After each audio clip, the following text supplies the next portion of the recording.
You can certainly see by looking through this file of clippings how active the Society has been in so many projects over the years. The purpose of the Society, at least in the mission statement, is to preserve and promote and celebrate the history of Nanaimo. And we do that by having our meetings where we gather the public and our members together, along with researchers and writers and historians and academics, and they present to us, and perhaps we can exchange with them and add to their research and collected information. The Atrevida was Gabriola's first ferry in 1931, held 5 cars, and it was a service on Gabriola from 31 to 57, I believe. I nominated the Nanaimo Historical Society for this award because, number one, their longevity. Since 1953, almost 66 years, the Society has honored and promoted Nanaimo area history. That is really a significant achievement. This is a book on the city celebrating the reissue of a book that the Society put together that was sort of a compendium, an overview of Nanaimo history. Over time, the Historical Society has also functioned as a little miniature publications house. They published a sort of overview history of Nanaimo, a history of the original settlers, I believe in 3 or 4 volumes, and they also published papers of a symposium that they organized for Nanaimo.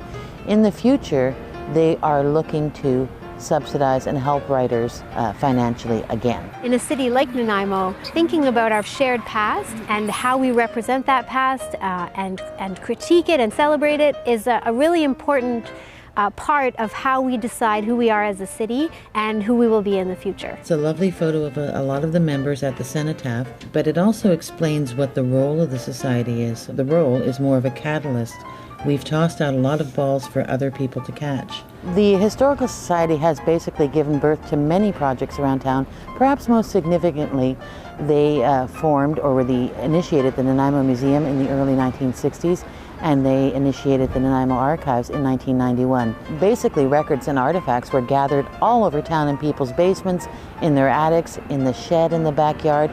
The Historical Society trotted all over town collecting those things, and those very items are the ones that became the basis for our contemporary collections. So the members themselves are often very quiet and they're just working away behind the scenes. You don't always know who they are. The Historical Society is a great way to engage with other people. A lot of organizations like the Nanaimo Historical Society are turning to social media as a way to engage with their community and also to generate interest from the younger generation. The Nanaimo Historical Society has been experiencing somewhat of a revival in terms of its membership and enthusiasm. It is an older group because it takes older people to have lived history and to share it.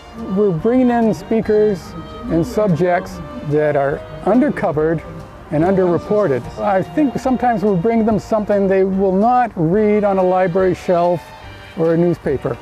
The history department here at VIU has a number of scholarships for students, and for many years, a couple of those scholarships have been funded by the Nanaimo Historical Society. They are supporting students in their historical research, and so underlining for students that their work in history courses has value. A society can only continue to grow and develop and evolve if it reaches out to new membership all the time.